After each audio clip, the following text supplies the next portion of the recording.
You've reached the Signal Watch, movies, television, comics, and more. I'm your host, Ryan Steens. Join me and our cadre of co-contributors as we examine cultural artifacts of the 20th century, boldly explore the 21st, and try to put it all in perspective. Stay tuned. We're gonna try to make this work.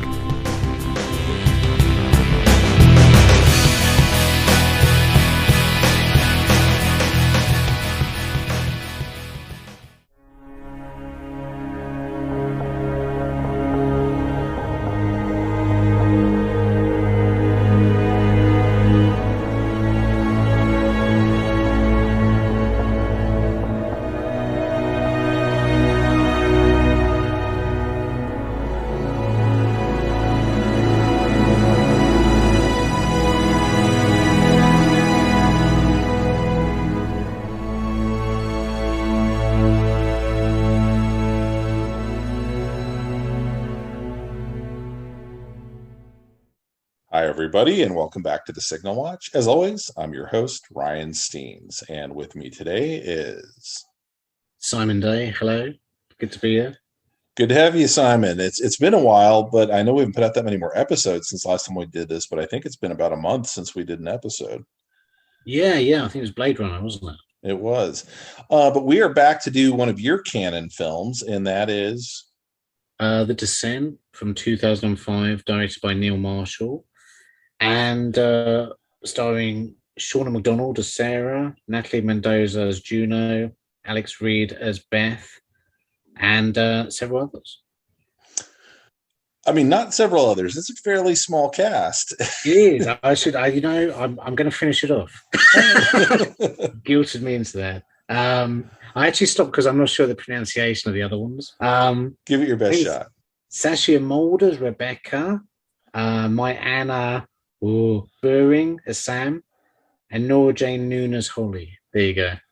So I don't know any different, so I'm assuming you did it perfectly. I apologize if I got that wrong, but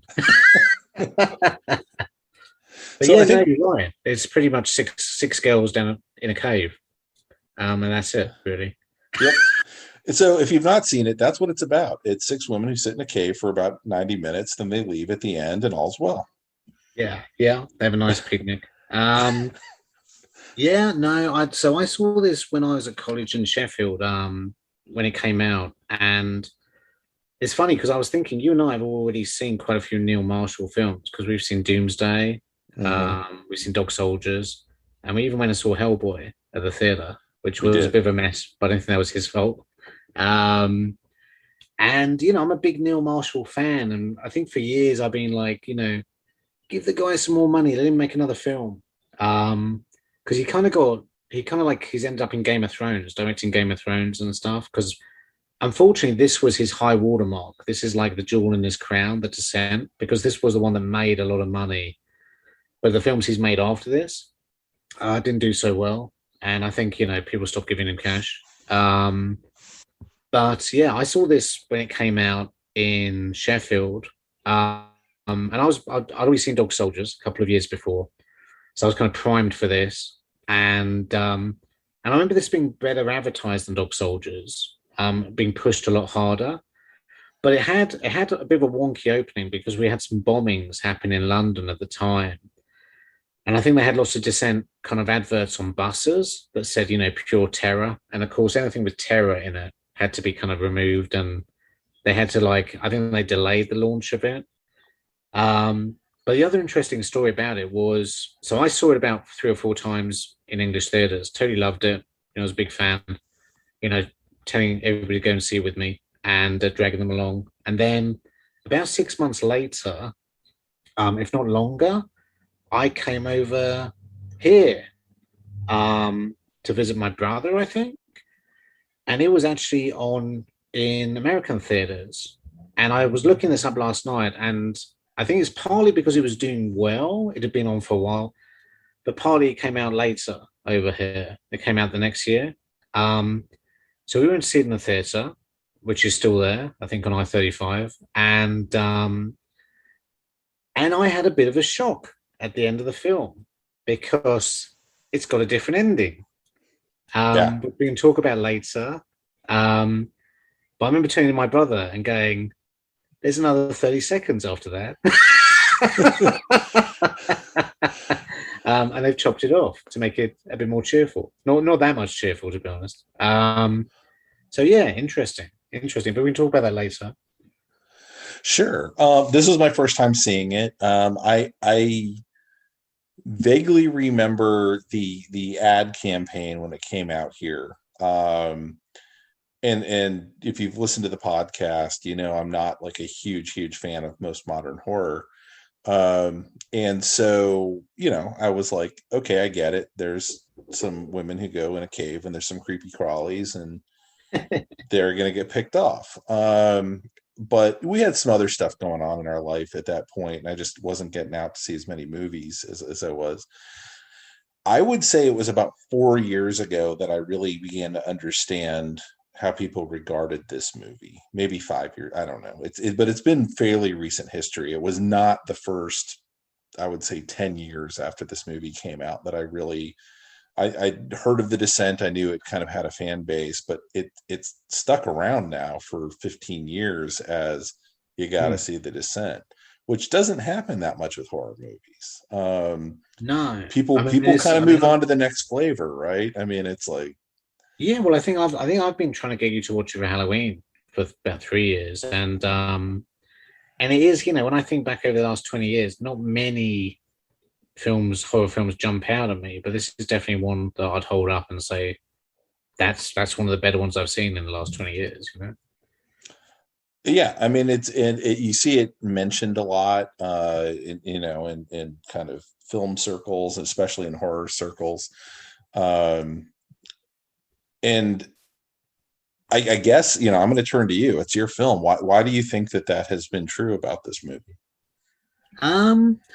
Well, I mean, watching it last night, it still really works. It works really well. I think every time we do a podcast, I kind of moan about the state of, modern films. And of course, one of my bugbears is, people raving on about, the need for strong female characters. And I'm like, we've always had good, strong female characters.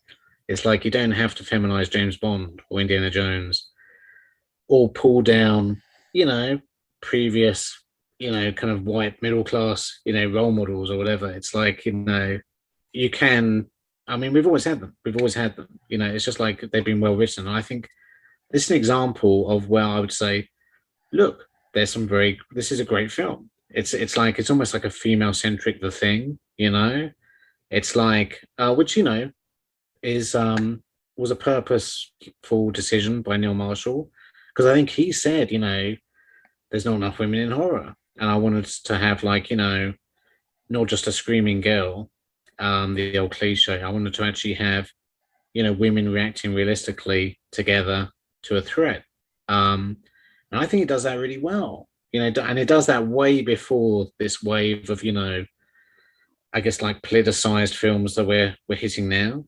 I also think, Neil Marshall wears his influences on his sleeve. But unlike, say Doomsday, he doesn't let it topple over too much. Right. I think in this, you can see the flares and go, well, that's The Thing. And you can have the line where they say, oh, it's circling us and go, oh, it's American Werewolf, And Neil Marshall himself has said, he's a big fan of John Carpenter and John Landis. And, those little Easter eggs are in there if you want them. But I also love just the script. He did the script as well. And I love the fact that they're already in a terrible situation before the creatures even turn up. I think the creatures only turn up in the last third of the movie. Mm-hmm. And they're already in a lot of trouble at that point. It's already like very suspenseful, very, tense, very kind of stressful. So I think it's just a good, solid script, and watching it last night, I really enjoyed it again. I will say last night, in the last third or half, I did think there's an awful lot of running around shouting in the dark going on, more than I remember previously. Or maybe I just wasn't as forgiving last night for some reason. But to be honest, even during that, there were some great moments, like with the watch or Juno and Beth, or Juno and Sarah's face off. Um, so I think it just really holds up. Yeah, I mean, well, there's a lot to unpack, from everything you just said there. But I mean, I was wondering about the all-female cast. It was kind of advertised as that, or it was much more of an acknowledgement, sort of, in the advertising. It wasn't like, "Come see the ladies, crawl down into a dark, wet hole," or anything. It was. I hope it wasn't advertised like that. But yeah, it was. You were aware from watching the trailers, this is an all-female cast. Well, I think he also said that after Dog Soldiers had been all guys, he just wanted to do the flip side of it. Well, I kept wondering, like, okay, so say you went 50% on a six-person cast. Yeah. And so, with just spoilers ahoy here at this point, we have to talk about it because we have to talk about the plot. But it's 20 years old, so right, sure. the lead characters are, we mentioned Sarah and Juno, and you get, and it's done very deftly, and it's not like overwrought. Sarah is kind of unaware her husband must have been having an affair with Juno. Yeah. And so, and she's also suddenly widowed, bereaved. Yeah. Within like the first 5 minutes, no spoilers. That you see that before you finished your first handful of popcorn. But I was like, well, if 2/3 of the women in this movie are seen to be fighting over a fella, that's a lot of the women in this movie who are falling into a kind of stereotype, right? And I don't think there was the concept of the Bechdel test in 2005 yet, but this movie certainly passes it, basically by saying a bunch of ladies are going to be friends. Let's start there, instead of kind of like saying, because then you have the complication of, well, are they couples? How do you have to write those scenes if you have couples? Once they get, and so. Well, you cut through all that. You don't have to have, same as The Thing, you don't have to have any romantic bullshit going on. It's right. Like, and a lot of people have said The Thing would have been very interesting if there had been a woman there, because imagine, like, Replica having sex with a guy and changing into a thing halfway through. That would have been like absolutely terrifying. It's called Species, and I've seen it. The sequels are very terrifying, but not because they're scary, just because they're so badly made. But even Michael Madsen ran away. But yeah, no, I mean, yeah, you're totally right. It's like, but then it would have taken so much build up, like you say, and so much scripted effort just to get to that point, that I think it's good that you just go, there's a bunch of girls, almost like on a girls' weekend away. Totally. And there's, and they're kind of like, I guess, like extreme sports fanatics, there's a little bit of kind of like push and pull, because there's different ages between them. So, there's a bit like, you're too old for this and all this kind of jokey. And obviously Juno's a bit arrogant and a bit of a show off and wants to be the leader. And you have, so you still have interesting dynamics going on within the group, Yeah, and in that way, it's much like The Thing, right? And we're assuming that there's no, homosexual relationships in The Thing, from watching it. And I assume similar here. If there was anything, it went right over my head. But so it is, these people, and of course, anytime you have more than 3 people in a room, the dynamics start to get pretty interesting.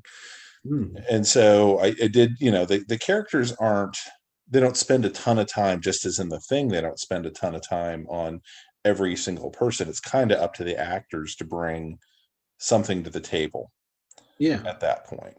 So there's lots of, I love the little look that Juno gives at the start to, like, Sarah's husband, which you kind of don't get until later on. You don't get what that means. Something's a bit off. Oh, I knew from 2 seconds. Yeah, I knew exactly what was going on from that little look. Okay. I've watched enough movies to know what that little look means. But yeah, and then there's obviously like the fact that she didn't hang around, when Sarah was in hospital, and the fact that this whole situation takes place because she's pretty much leading them into an unknown cavern without telling them. So yeah, it's good. It's good. There's a lot of kind of like stress within the group there. Yeah, I think I'm glad I saw it now instead of what would I have been then? 20 something. Yeah. Maybe 30. I would have had a harder time at that point in my life believing Juno would lead people into a dangerous situation just because she felt like it. But I've been around enough people at this point. Yeah. Who absolutely would do that. Oh, yeah. Yeah. And I mean, like, I think just being a bit older, you're like, that's something in their 20s would do, probably more likely than something in their 40s. Because they don't have that caution. They don't have that. Let's stop and think about this. Yeah. It's more just someday remind me to tell you about my trip to Mexico when I was 19. There's still bodies buried in the desert. There very nearly were. We won't record that just for the sake of evidence. But yeah, no, and I love how this starts in the wild, the same as Dog Soldiers did, with Scotland doing a pretty good impression of I guess the Appalachian Mountains. So it's like, yeah, I think I love how it's like just permeated with doom, and it's like the music's great. I love the music. The music's so depressing. And then of course they go down this big hole, and have some false scares. Have a bit of a Batman moment, and then things start going wrong because of course they find out very slowly that they're not where they thought they were. So they have a bit of a cave in. They lose some equipment. And I like the fact that Sarah, who's the one they're all worried about, and because she's traumatized, she's the one that sees little hints, and Ebby's like, "No, shut up, you're just hallucinating," or she's like, "No, I'm not." So yeah, it's kind of like cool, quite an alien vibe from it, I guess. Yeah, I did. I watched the first third. I was telling Simon before we started recording, the movie's kind of broken up into thirds. There's kind of the 3-act structure. Let's introduce these characters, kind of set up what's going on with them for the first 30 minutes. And I turned it off pretty much at the 30-minute mark where they start descending into the hole. And it got late and I was like, I want to be fully awake for all of this. Yeah. And then watch this. So I kind of have lost the path of exactly where, because there is quite a bit of it that is them just traversing this cave. And I don't know exactly if it's 15 minutes of it, if it's, 10 minutes of it. I couldn't tell you. But, part of my brain then was also like, well, this could have been an interesting movie all in itself. Yeah. And then it adds the much more, monster movie sort of angle. Well, apart from a couple of moments of, I think, dodgy CGI, it's actually very realistically done as well. You can kind of tell that they probably had a bit of training.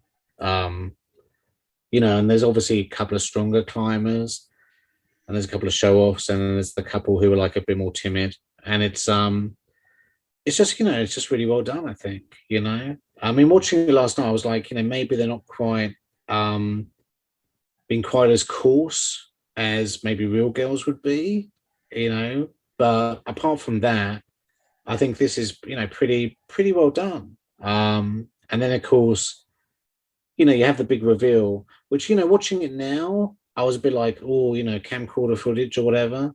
Mm-hmm. But to be honest, at least it's not found footage. At least it's like, a little bit of that in a normal kind of movie instead of doing the Cloverfield or the whatever, or the Blair Witch, which was around at the time. And also that kind of makes sense because I remember Neil Marshall interviews with him at the time saying he wanted to only use realistic lighting. So he didn't want to light it like a studio. He wanted to have only what they would have had down there with them. And actually, that's a big difference between this and The Descent Part 2, which came out 4 years later, and which was directed by the editor of this. That one is overlit when you watch it. Whereas with this one, I like the fact that you can't see what's going on in the background, and you have lots of shadows flitting around and stuff, and they have to light flares to see what's going on. Yeah, I mean, and that happens a lot. I mean, take any Star Trek episode, where they go underground. There's always like unmotivated lighting everywhere, and that's always something that takes me a little bit out of movies when they take place. Any scenes underground is always okay. Where's the light coming from? It was kind of like Stuart and I were talking about King Kong versus Godzilla, and we're just talking about where's the light coming from over there, like, but so yeah, it's an interesting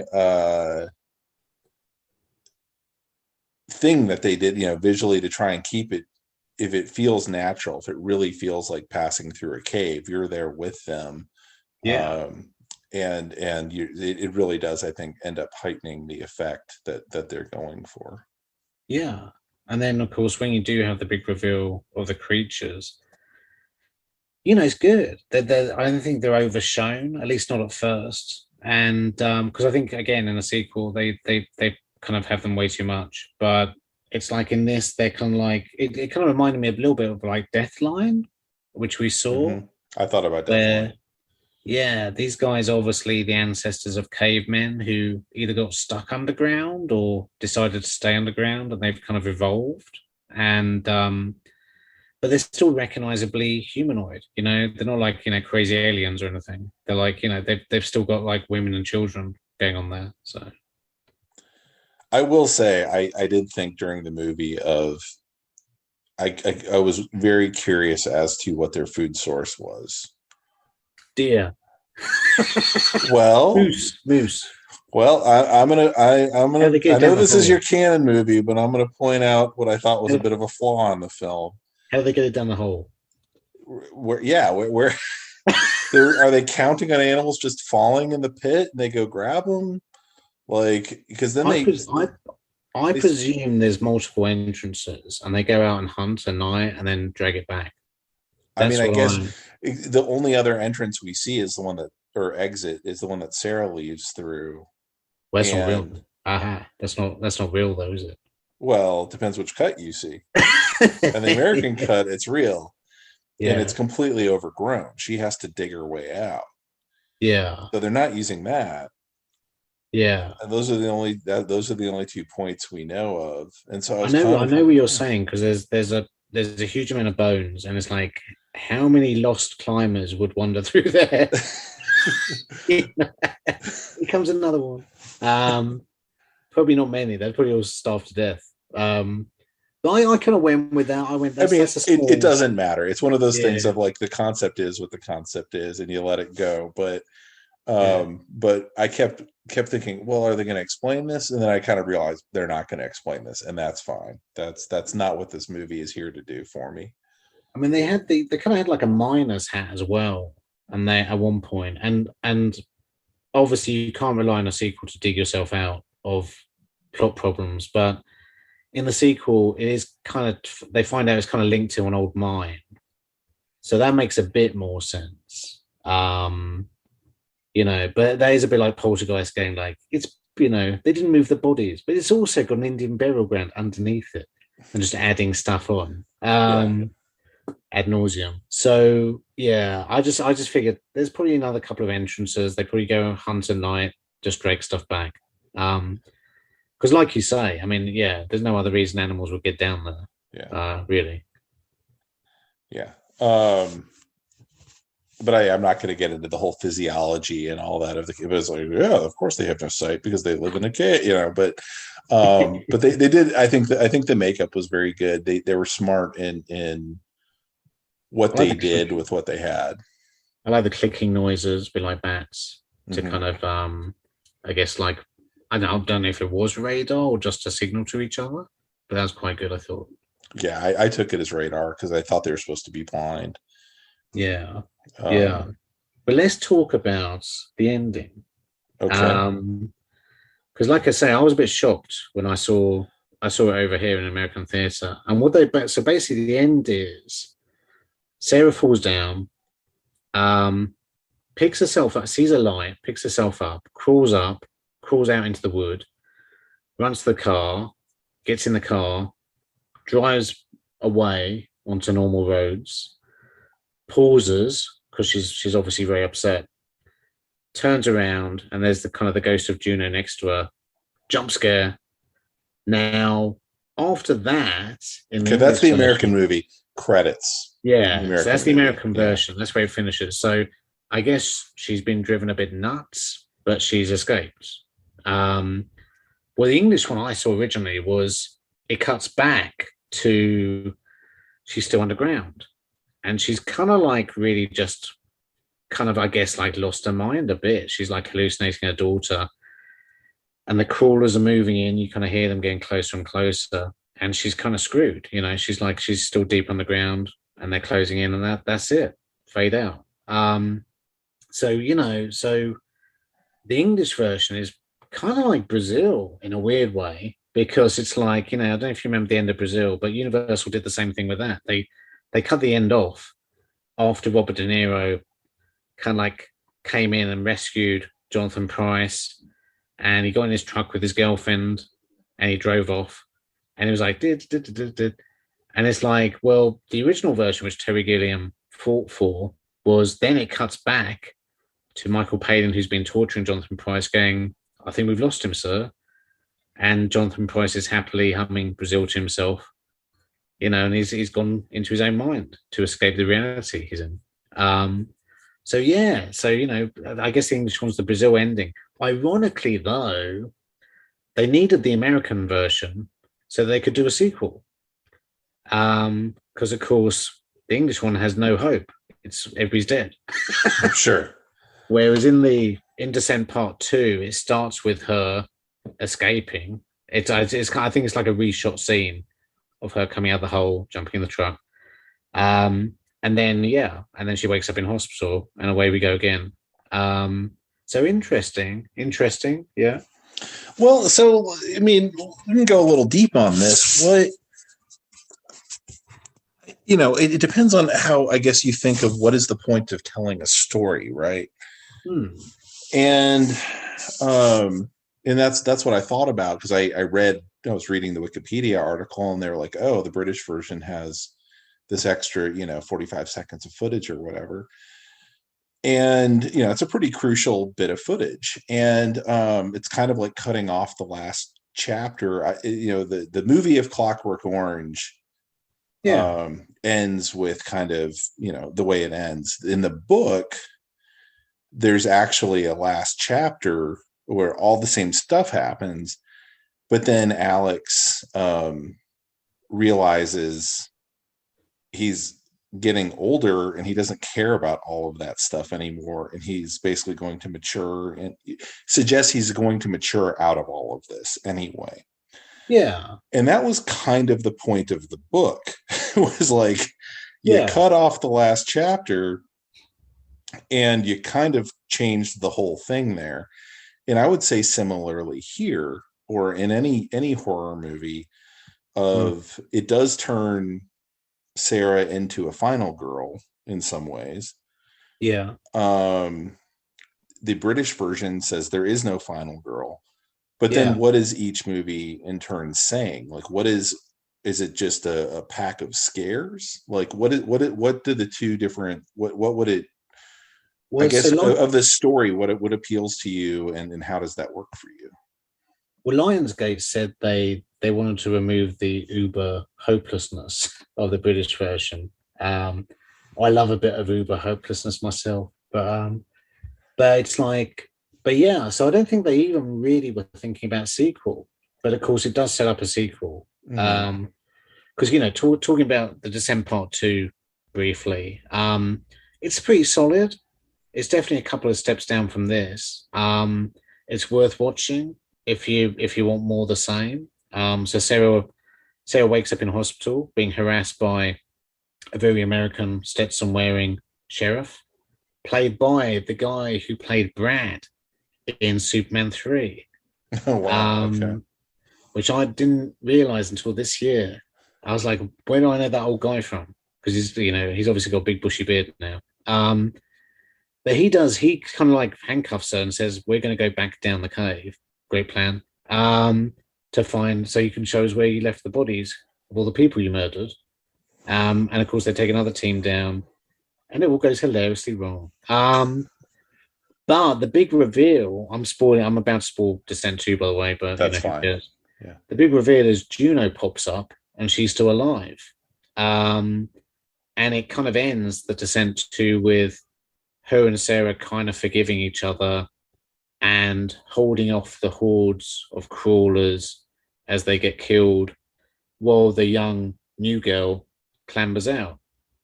And the last shot of the film is this young girl climbs out a bit like Sarah does at the end of the first film and then gets whacked on the head with a shovel by the old guy who rescued Sarah at the start of the film. So actually the locals kind of know about these crawlers and probably even feed them.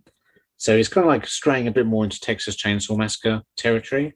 And it does undermine the power of, I think, what happens to Juno in the first film and in fact Sarah in the first film. But it's okay in a kind of, we didn't really need this sense. It's a Jaws 2 kind of film, Sure.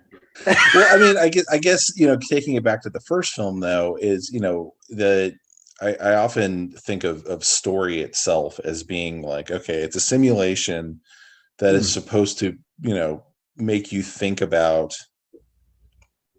whatever the moral of the story is, and not all movies have a moral. Some of them are well, she's being the transporter is cool, it's the moral of the story or whatever. But I guess as I'm thinking about this movie, and it's kind of an unfair question because I think about horror movies I do like. It's like, well, I'm not exactly sure what the point of Nightmare on Elm Street is, other than, man, no one listens to teens.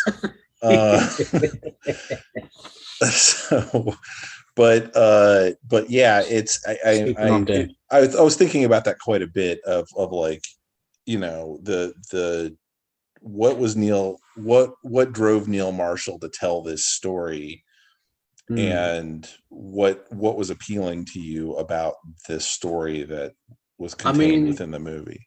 I love unhappy endings. Like The Fly or The Thing, or American Werewolf. So it obviously fits into my boat of what I like. And I think because actually if I can try to take myself back to when I first saw it, I don't think I was kind of pissed off, but I'm sure I was like, duh, she was that close to an entrance. And then when it cut back to her being still underground, I was like, that's great. It's great. She's actually just imagined that. And, and also there's a certain sadness in the fact that she kind of just wants to be with her daughter, I think, and her daughter's dead. That's why she keeps having the flashes of the birthday. And I think, ultimately the best horror films are, there's no escape, nobody gets out of here alive. That's why it's always a bit annoying when you do have sequel baits tagged on, like the end of Nightmare on Elm Street, where although I guess that's kind of a reverse, kind of like, because really that's like, they're all happy and then it's like, no, Freddy's still alive, he's like, he's coming back for more. So I think this was just refreshing because it was almost like, boom, we're not going to have a sequel because everybody's dead. And and she's in a way at peace, I guess. Same as Jonathan Pryce in Brazil, really.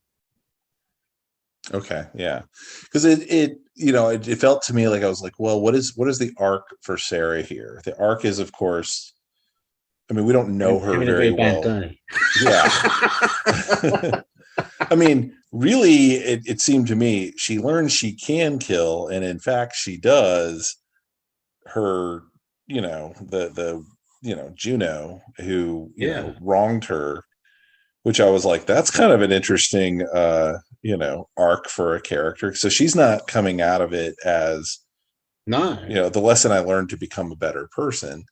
Well, I don't think a Hollywood film would do this. I don't think a Hollywood film would portray these women as so human in the fact that they are jealous and, cheating and not really not really showing them in their best light, But they're still strong women who you sympathize with. That's why I think it's great.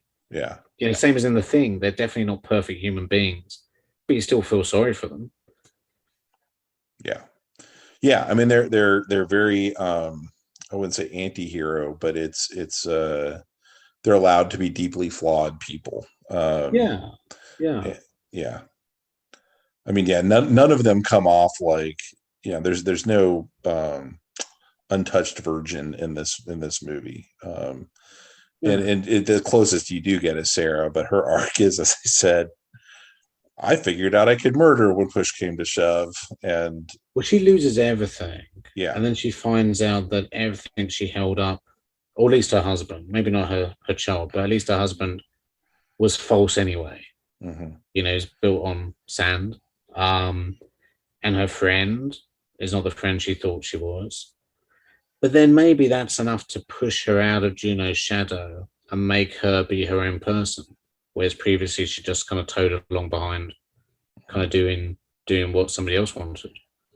Yeah, I think that one of the interesting character beats in it is after Juno takes the pickaxe to the leg, she kind of goes, "Oh, okay, this is my penance for this thing that I've had, this albatross around my neck since, a copper pipe went through this guy's forehead." Yeah. She doesn't really put up much of a fight, She's going to turn whatever that is into, I'm going to give her a shot to get out of here. Yeah. To get out of this. Which is a bit annoying when she turns up in the sequel, because I think in the sequel, from what I remember, her leg's not that bad. Plus, she's been just killing things for 2 That was days. a very extreme close-up. It was that bad. And they kind of retcon that a bit in the sequel, I think. Yeah. And the sequel turns on its head, whereas in the sequel, it's like Juno needs to forgive Sarah because she left her there to die, which is good, but just clumsily handled, I think, in the sequel. Yeah. I am kind of curious to see it, just because I think that this movie, you can have another movie about the mutants and the hole in the ground without having to bring any of the original cast back and tell a completely different story. Well, what I did like about the sequel is they brought back, I think, at least 4 of the actresses just to play their own corpses.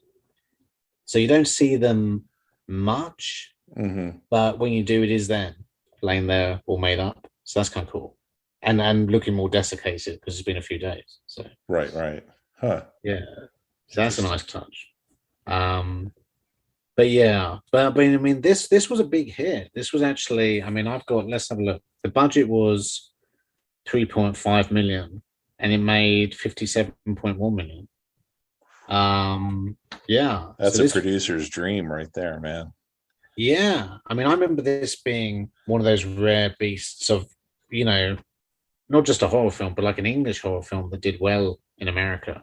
I don't think people were aware of its origins in England, partially because the characters were at least putting on American accents. Yeah. Some of them. Juno's American, isn't she? I think. I mean, I don't know if the actress actually is or not, but yeah, it was not advertised as this is an international picture. It was here's extreme sports girls going into a hole and things are going to go sideways. Well, I think Neil Marshall purposely said he gave them different accents. So you've at least got Juno as an American, and I think was it Holly as Irish, to kind of differentiate them a bit. I remember when I saw it with my friend Mark from college, he hated the older sister, who does have a really annoying voice, and I think when she starts kind of almost bleating later on, like, what are we gonna do? What are we gonna do? I can kind of see what he was getting at, but it's very realistic, Everybody's kind of panicking, and everybody's got different accents. It's kind of cool. Yeah. It seemed a little unlikely of how would these people know each other, but yeah, Sarah's Scottish. There you go. Yeah. Yeah, that's true. Well, I know maybe they meet up group. I don't. It does. And the thing is, much like how are the mutants getting food? It doesn't matter. Doesn't matter. Doesn't matter.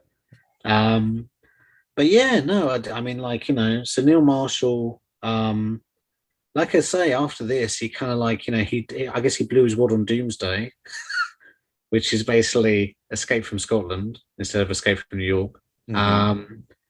Which I liked. I think you enjoyed as well, but nobody else wanted to see. And then he made Centurion, which was another good little action film with an early Michael Fassbender role. But that didn't do very well. So he kind of like retreated to TV. And actually, when I was researching this last night, I was very happy to see I got a link popped up for his new film called The Reckoning, which is on Shudder, which is about witch trials. And I watched the trailer, and it looks all right. It looks actually pretty good. Just subscribed to Shudder. There you go. Yeah. There you go. Yeah. Maybe we should watch that some night. It's got Sean Pertwee as a naughty witch finder general. Of course. got to get him in there. Yeah. Well, funny saying that, a lot of these women did pop up in his other films. Like I think Holly is one of the drivers of the tanks in Doomsday. And I think actually the other one, was it Sam, the younger sister? She's actually the daughter of Malcolm McDowell in Doomsday. So he uses a lot of these guys again. But yeah. I mean, I like I say, this still kind of really works for me. I was a little surprised neither Sarah or Juno, the actresses, have. I mean, maybe they're huge in the UK or in Scotland or something, but they're both good. They're both lovely women, and I was like, I'm a little shocked based on this. This movie relied on having good actresses who could sell this material. Yeah. And I mean, it's always harder to bring someone over. It can be harder to bring someone over from the UK or from Scotland and sell them over here. But I'm just shocked. I looked and I was like, I don't really see any American credits over here. Apparently, no. The only thing I saw was the woman who played Sarah ended up as a fighter pilot in Last Jedi. Okay. But I mean, it was, I don't know if it was a speaking role. If she did, it was probably like Blue 10 going in or something. And that was probably her only line. But that's interesting. I'm just shocked that they didn't get more, because this was a big movie at the time. Yeah, I'm surprised. I mean, maybe they just didn't push for it, Yeah. Because funny, I was watching The Three Musketeers last night, the really dodgy one. Which one? I hate to say you have to be more specific, but the one with Charlie Sheen and Kiefer Sutherland. That's the one I was imagining. I was like, he's going to be talking about the Disney one. He's going to be the Disney one. Well, at the start of that, because actually Paul McGann's got pretty high billing in it. And I'm like, I never knew Paul McGann was in this, from With Now and I. Uh-huh. And he pops up, I guess, because I haven't finished watching it, but I guess as this kind of like the kind of comedy relief villain character who's like, you slept with my sister and I don't like you, Chris O'Donnell. Dude, I haven't seen that movie since I saw it in the theater. I have no recollection. Got a terrible wig, very bad wig. All of them. That's my memory of the movie. But everybody's got a bad wig, actually. But it's like Chris O'Donnell, yeah. But I was thinking, watching that, I guess that's when Paul McGann did, around that time he did Alien 3, and that was his big Hollywood push that didn't quite work for a few years. So yeah, you're right. I'm surprised, these guys didn't really try that. But maybe, maybe they had families, maybe they had kids, who knows, Right. Yeah. It could have been any number of factors. It's always weird math as to who we decide is going to be a star. But yeah, I mean, it's been 15 years. But I don't think they're going to like suddenly break out now, but I'd be curious to go back and see what else they've done. And see what else they popped up in. So I did see Beth, the person who played Beth. I think her name's Alex Reed. I saw her in a couple of TV shows, but they were about 10 years old as well. So I guess that wasn't particularly recent. But yeah, I mean, getting back to I guess like the reason behind this. Yeah, it's just kind of lingered with me. And I just find it, a very sad image is like, the photograph they take, which they kind of like, I guess they have over the credits, just a picture of that with the music playing. And yeah, I don't know. It's just like very, I think it just hits a very, very good emotional beat. Like I say, very doom laden film from the beginning. But not so dark that there isn't a bit of humor in there as well. But just very well done. I was very impressed by this. I think, this cemented my interest in Neil Marshall, which will probably stay for the rest of my life of following what he's doing. And like I say, definitely the jewel in his crown. I mean, definitely the thing that, I saw an interview with him actually for that witch thing. I was talking about the harrowing. I was actually, no, the reckoning. I keep wanting to call it the harrowing. The reckoning. And the guy interviewing this, like 20-year-old, was like, The Descent's one of my favorite films. And I'm not sure if Neil Marshall kind of didn't want to talk about The Descent, but he seemed to brush over it very fast. I think he was like, but I have got a new film out now. Yeah. Please stop talking about the one film I made that everybody saw 15 years ago. But yeah, no, I totally recommend this. I had the soundtrack in my car the other week, which is a depressing experience. But but again, great soundtrack. I think everything just comes together very well in this. And like I say, watching it last night, apart from maybe a bit too much running around shouting in the last third and falling in puddles, I think it still holds up remarkably well, actually. Yeah, I think we haven't really talked about it as like we talked a bit about it with the lighting and whatnot as a technical film.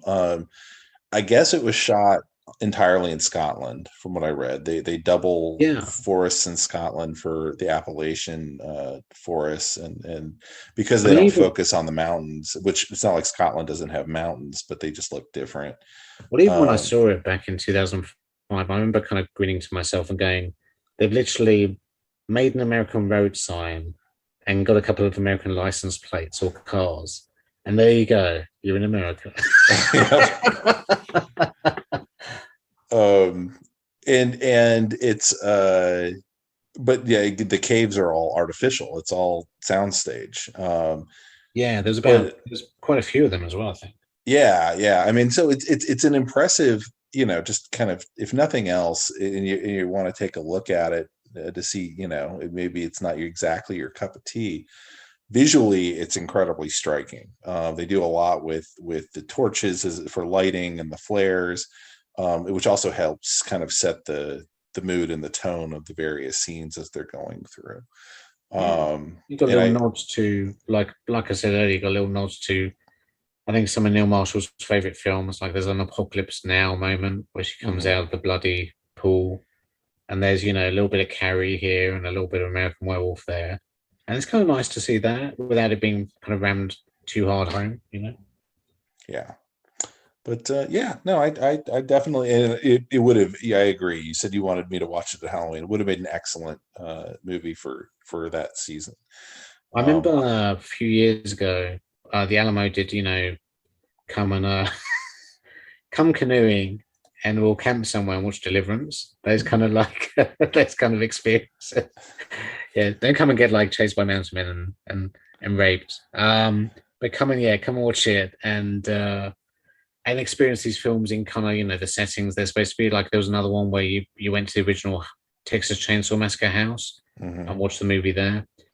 And they did one for The Descent, which I kind of kicking myself that I didn't do this at the time. I think I was too busy or whatever, or scared. I was too scared. But they actually did. They showed this down some caverns in Austin. So there's, if you're not from the Austin area, there's two sets of caves on either end of town that you can pay your nickel and get into or whatever. They're privately owned. One is Natural Bridge, which is the one that's south of town. My guess is they did it at Inner Space up in Georgetown, because those people will let you do whatever you want to in that cave.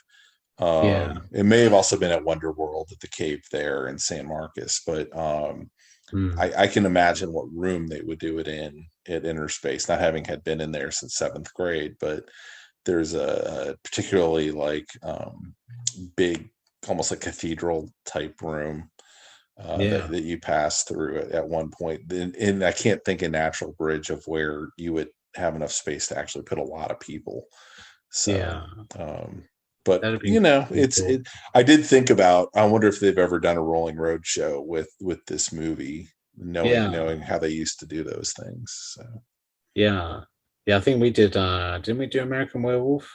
We did. By the old power station, and there was a full moon. There's a big full moon, which is great timing. But yeah, no, I mean, I haven't watched this for about 4 years. Did still really enjoy it, Like I say, I think he did a great job. I think everybody did a great job with it. I don't really have any criticism. If you haven't seen it, definitely check it out. We've ruined it for you. We've told you every beat, but yeah, check it out and go, oh, no surprises. That's all. But yeah, I've actually ruined 2 films. That's right. It's in part 2 as well, actually. So we'll be back to ruin more movies soon.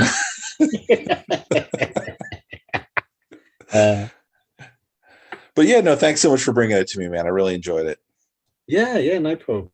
And see you next time, I guess. Yeah, absolutely. Thanks so much. Bye-bye. Bye.